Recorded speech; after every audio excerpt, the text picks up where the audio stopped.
Welcome back to the last and most exciting coding challenge of this section. So remember the tip calculator that we created in another challenge?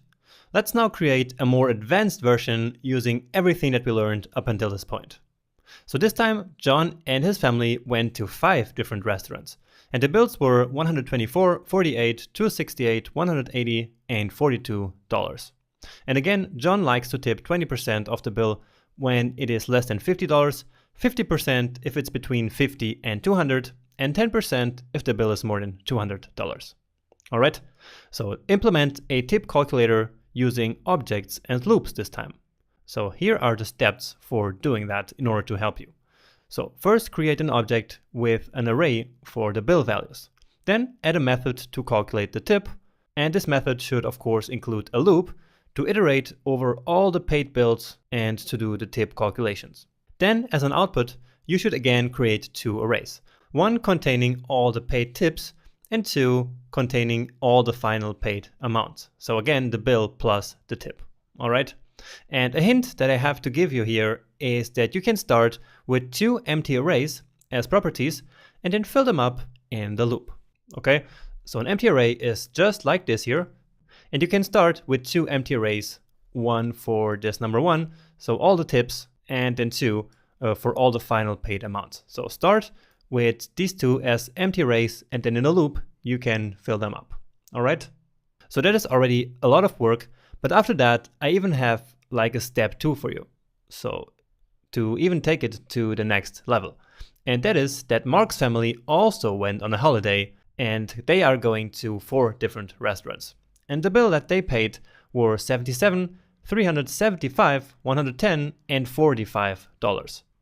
And Mark has a slightly different rules when it comes to tipping. So he likes to tip 20% if the bill is less than $100, 10% when the bill is between $100 and $300, and 25% if the bill is more than $300. Okay, so again, that doesn't make much sense maybe, but that's just, again, to make it a bit more exciting and to make these 2 tipping functions different for each of the persons.